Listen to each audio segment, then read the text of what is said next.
You're watching Jim Cantelon Today Television. This is Bible Study for the 21st century.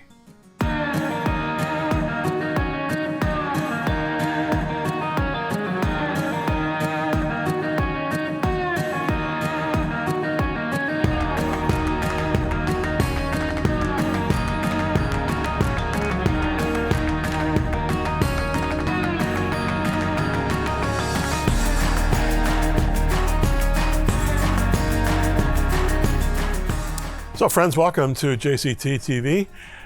If you're watching for the first time, we've been doing this now for almost 5 years.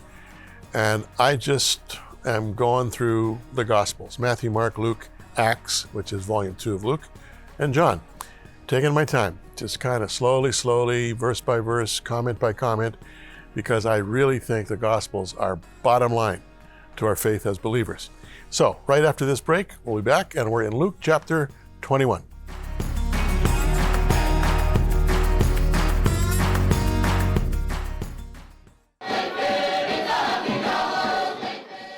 In Africa, even the most basic medical aid is often non-existent. It is a continent that has been ravaged by disease. Malaria, tuberculosis, HIV, and AIDS are unrelenting. Every man, woman, and child suffers from a lack of adequate health care. Even treatable illnesses like diarrhea and upper respiratory infections can prove deadly. Clinics are too few and often beyond the reach of those in rural areas. WOW, working for orphans and widows, is equipping mobile medical clinics with knowledge and tools to reach out to the sick. Trained nurses are treating the ill. Communities are being educated on hygiene and disease prevention. Voluntary counseling and testing for HIV and AIDS is also offered through the clinic. Fear of stigma and discrimination keeps many from being tested for HIV. Nurses address this issue.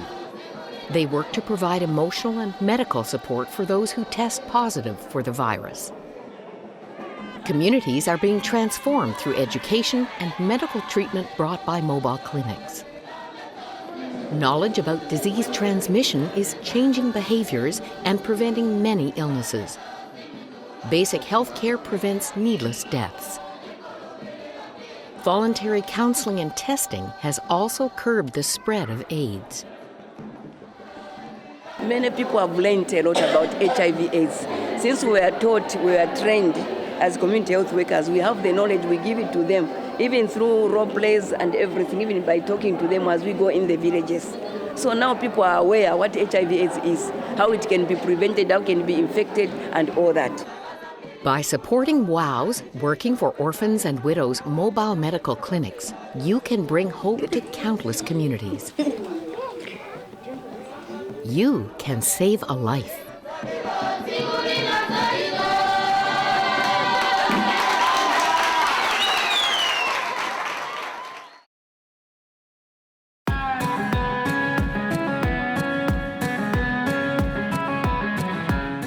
Last time we left you, we were in just the first few verses of Luke chapter 21, and that was the case where Jesus and the disciples saw people trumpeting their offerings to the temple.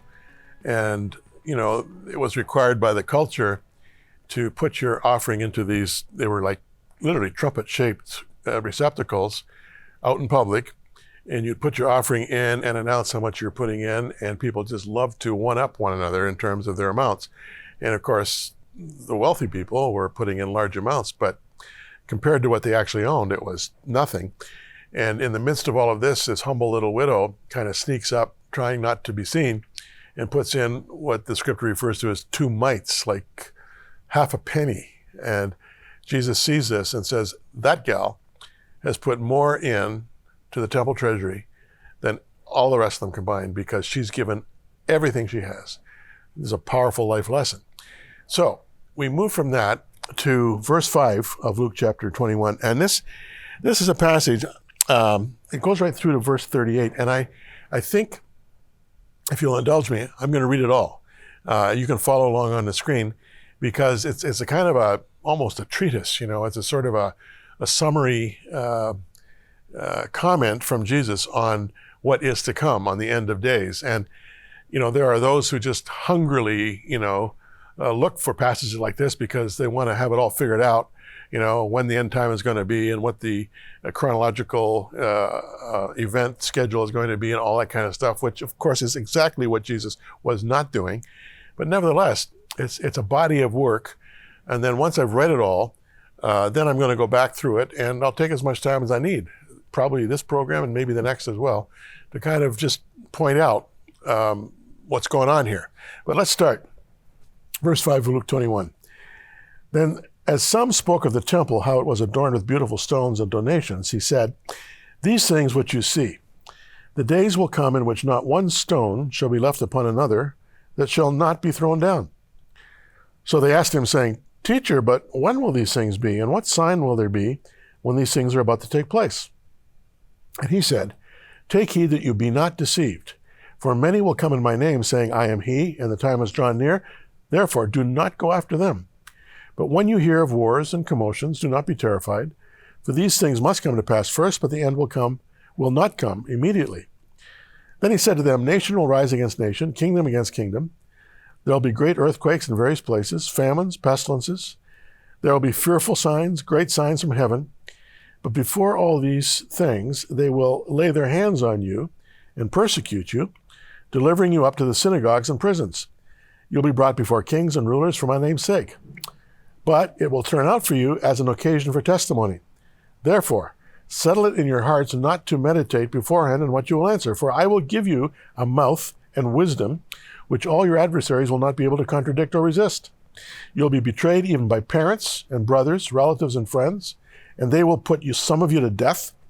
You'll be hated by all for my name's sake, but not a hair of your head shall be lost. By your patience, possess your souls.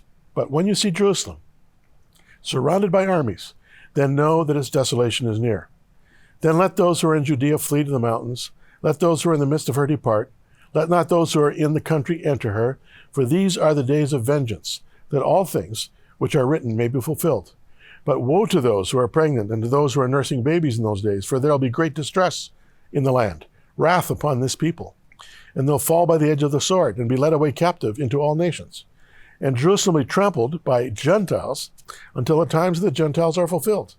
And there will be signs in the sun and the moon and the stars, on the earth distress of nations, with perplexity, the sea and the waves roaring, men's hearts failing them from fear, and the expectation of those things which are coming on the earth, for the powers of the heavens will be shaken. Then they will see the Son of Man coming in a cloud with power and great glory. Now, when these things begin to happen, look up, lift up your heads, because your redemption draws near." Then he spoke to them a parable. "Look at the fig tree, all the trees. When they're already budding, you see and know for yourselves that summer is now near. So also, when you see these things happening, know that the kingdom of God is near. Assuredly, I say to you, this generation will by no means pass away till all things take place. Heaven and earth will pass away. My words will by no means pass away. But take heed to yourselves, lest your hearts be weighted down with carousing, drunkenness, cares of this life, and that day come on you unexpectedly.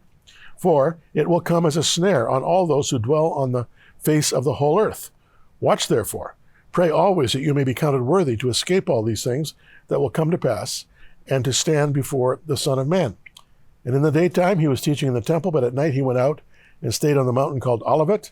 Then early in the morning all the people came to him in the temple to hear him." Okay, long passage, and I'll go back to the beginning at verse 5. What's going on here? Well, I think to appreciate this passage, we've got to begin with the last two verses. Each day, Jesus was teaching at the temple. Each evening, he went out to spend the night on the hill called the Mount of Olives, and all the people came early in the morning to hear him at the temple. Now, these teachings were sessions, really, teaching sessions early in the morning at the temple, and Jesus' nights were spent in Bethany, on the southwestern slopes of the Mount of Olives, and this may have been where Lazarus, Mary, and Martha had their home, and they always had, an open door for Jesus and for his men. But thousands of pilgrims were in Jerusalem at Passover time. Perhaps as many as 100,000 would come up for Passover. That many would also come for Pentecost and Tabernacles. I've pointed this out to you before, that all Israelite men were mandated by the law to come up to Jerusalem for the three major festivals: Passover, Pentecost, Tabernacles. So this was one of those events. And there would have been a real carnival atmosphere in the city. Everyone wanted to be there, especially for Passover. It was sort of the Super Bowl, if you will, of festivals. So everything that Jesus did and taught at this time was done in a milling crowd. So we have to get out of our mind, that there's this group of, sedate, quiet people standing or sitting around Jesus as he sat and taught. Yes, there would have been a group like that, but all around them were crowds of people, some coming and listening for a while, leaving, some perhaps making verbal comments, but it was a crowd, as we say in Hebrew, balagan. It was a bit of a confusion. So one morning, some of the crowd who had assembled at the temple to hear Jesus were remarking, like tourists, on the beautiful stonework. And boy, it is beautiful. If you watch JCT, you know that back in the 80s, I was invited by the Israeli government to plant a church in Jerusalem. We did so. It's called King of Kings. You can Google King of Kings Jerusalem and see for yourself how it's doing. But my wife and I and our three little kids moved to Jerusalem back in 1981, and we lived there for 7 years. I trained other people, worked myself out of a job, and was able to pass it on successfully to people who were to do much better without me than they were with me, which I think is a key to success, no? Anyhow, I know the old city of Jerusalem so well. I've been there hundreds and hundreds of times over the years. I've been back since leaving Jerusalem with television crews every year or two, doing Bible commentary and other kinds of television coverage of Jerusalem. So I know it really well. The Temple Mount area is absolutely gorgeous. And what I have to keep reminding myself of is that it's sort of like the ruins of what once was there. After 70 AD, when Titus came in and totally razed Jerusalem, the very thing that Jesus is prophesying here, that beautiful temple was gone, the sacred precincts were gone, and all that was left standing was what's now one of the retaining walls of the Temple Mount area. And that retaining wall, in all of its stark beauty, is called the Western Wall, or the Wailing Wall, or Hakotel in Hebrew. It's the central shrine of the Jewish faith in the entire world to this day. And Jewish people from Jerusalem and from all around the world come there to pray. I've been there many times praying with my Jewish brothers and sisters. It's an amazing sight. Up on the Temple Mount is now the Dome of the Rock and also Al-Aqsa Mosque. And you've seen pictures of it. It's quite the spot. Anyway, these pilgrims are there. Some of them are there for the first time, maybe. Maybe some of these men have brought their wives and their kids for the first time, and they're in awe of what they're looking at. It's absolutely gorgeous, and it is. There's so much to be impressed by, including stones. I remember one stone there is 60 feet long, about 4 feet deep and 4 feet wide. I mean, unbelievable stuff. We'll get back to it right after this.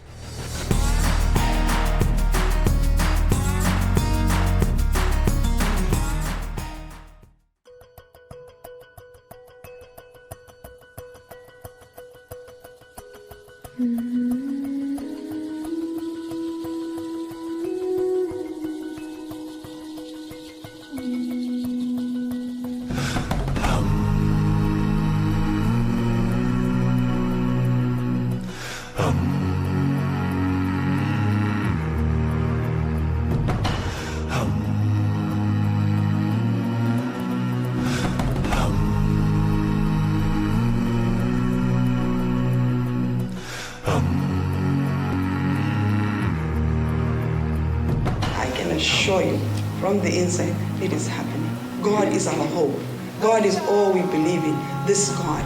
And he has called us to be the repairers of wars and to take care of the widow and the orphan in their time of need.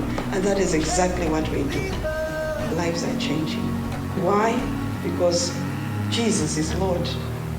And why? Because Christians have come together as a body. The united body of Christ is coming and saying, it stops with this generation. We break it and we move on.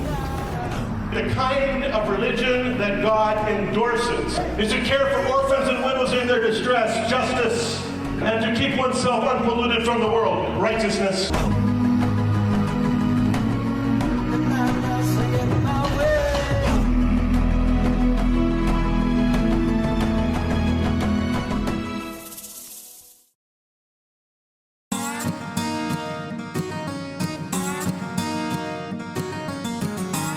So Jesus is teaching. We don't know how many people were sitting and standing and milling around as he taught, but it was a massive crowd there for Passover. And some of these people, in a kind of a touristy kind of way, are agog at the construction of the temple, the Temple Mount area, the beautiful stonework. It's absolutely gorgeous. It really is, even today, which is not even close to what they were looking at in Jesus' time. But he interrupts their touristic wonder with a grim word. He says, the days will come when there will be not left here one stone upon another that will not be thrown down. He's referring to the temple, not necessarily the wall around it, but the temple itself. Really? They thought? Come on, you got to be kidding, Jesus. Then out loud, okay, so when's this going to happen? Okay, you can be sure there's a certain tone to this crowd. So when's this going to happen? Maybe some of them more sincere, but in general, you got to be kidding. This place, it's impregnable, okay?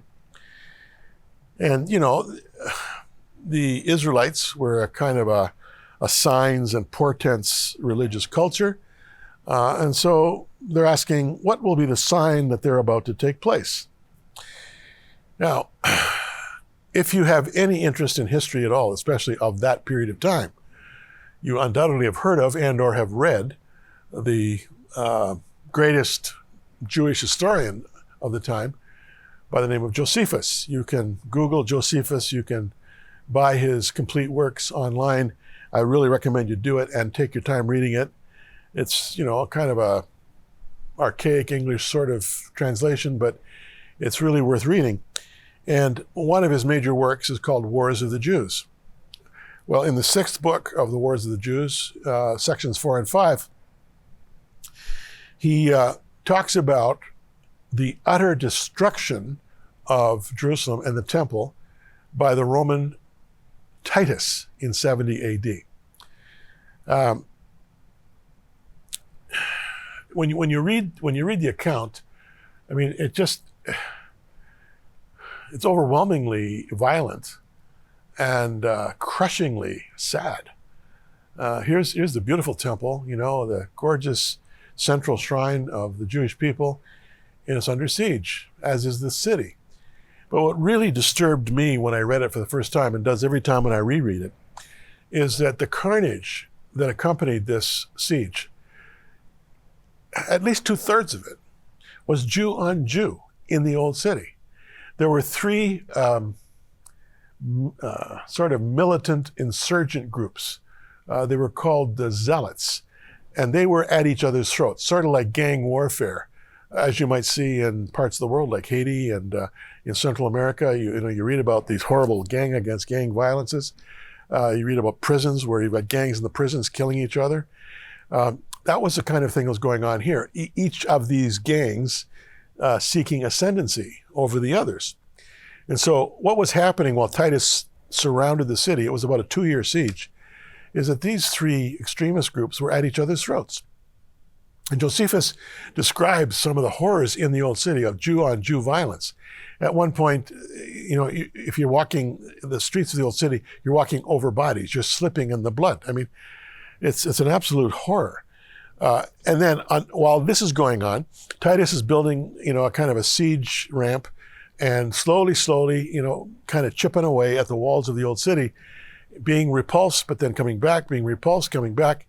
The residents of Jerusalem put up a big fight, even while they were fighting each other.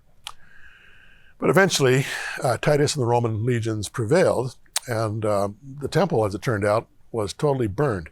Now, when you read Josephus, you see that Titus wasn't in favor of burning the temple. He wanted to respect the temple, but there were a few rogue soldiers, you know, and in all of the confusion of the battle, set fire to the temple.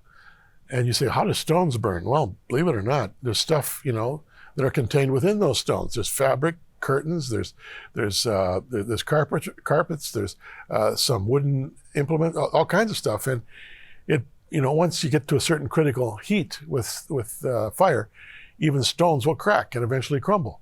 Anyhow, the temple was destroyed. And as Jesus looks at the temple and he says to them, not one stone will be left upon another, he was, without question, foreseeing what would happen about 40 years later during this horrible siege event precipitated by Titus and the Romans. So in a very relatively short period of time, 4 decades approximately, Jesus' words came true. But there is more in Jesus' words that applies above and beyond 70 AD. That's why it's important to read this passage as a kind of a broad brush, if I can call it that, kind of a big picture, strokes of color, some strokes short-term, some strokes long-term. Jesus was not writing a systematic treatise about the end of days here. Rather, he was painting, you might call it an impressionist work that could only be appreciated by stepping back a bit and viewing it with the eyes of the soul, let alone the eyes of history. So, in that this is not a treatise, this is not a definitive essay, I'm not going to comment on it as such, all right? Instead, I'm going to look at this painting, as I use the metaphor, from a few paces back and comment on what I see and hear Jesus saying, all right? So first of all, verses 8 and 9. He said, "Take heed that you be not deceived, for many will come in my name, saying, I am he, and the time is drawn near.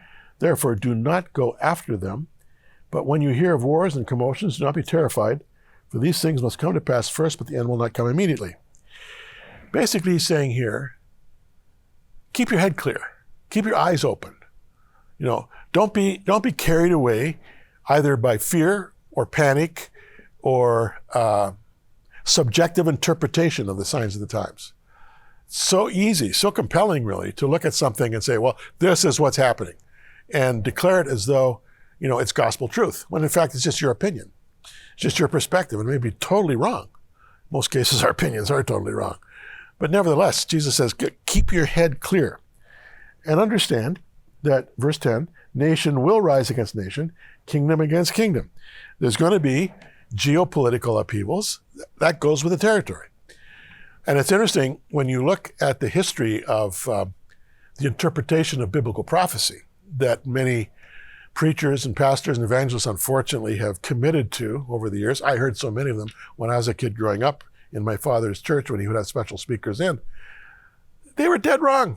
They had the thing nailed. And I remember hearing one preacher telling us when I was just a kid that Jesus was coming back before 1956, okay? I had someone else tell me that Andrei Gromyko was the Antichrist. I mean, you know, and you know, as a preacher's kid, sensitive to these things, it's easy to grow up almost cynical. Pastoring in Jerusalem, come on. When I was pastoring in Jerusalem, you know, Jerusalem attracts every end-time flake like light attracts flies. I had more people coming through town because our church became the biggest church in the city, you know, kind of selling their end-time scenario. And they were convinced that they had it nailed. They were convinced they had it right. One guy gave me this huge book printed on both sides of his interpretation of the book of Revelation.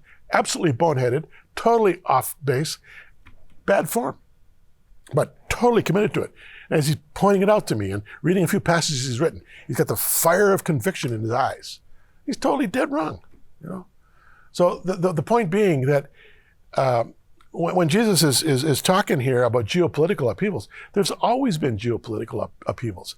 We've had 2 world wars in the last century. Come on, 2 world wars. We have every kind of regional conflict you can imagine right now.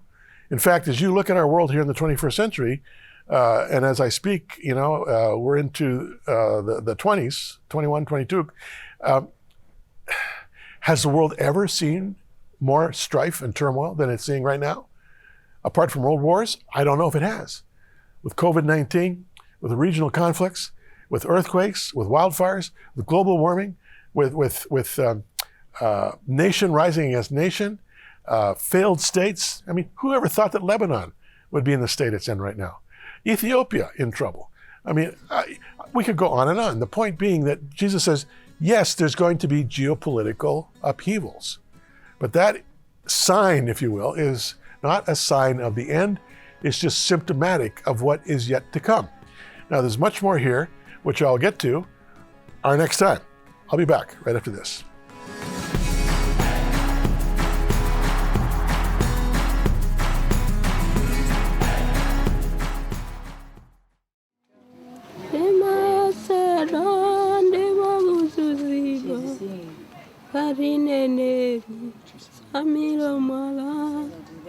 Panadili baina nyumba ya Khalifa. Muye hanika si nyumba ya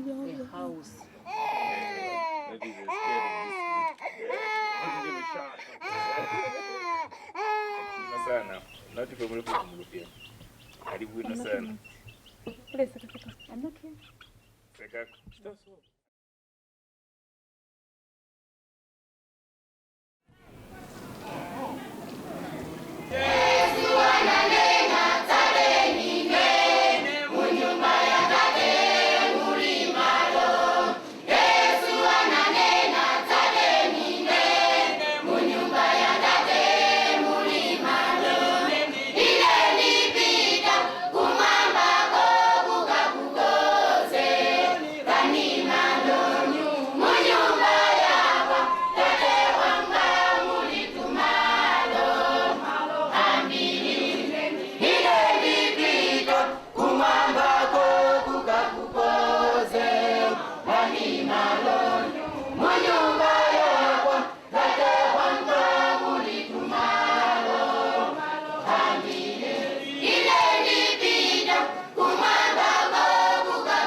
So friends, I'm going to talk to you a little bit about WOW, Working for Orphans and Widows, the next few programs.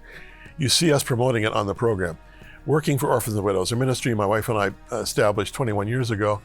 We work in sub-Saharan Africa and now also in southern India with orphans and widows impacted by HIV and AIDS, which is an ongoing pandemic, and also now by COVID-19. It's a kind of a double whammy.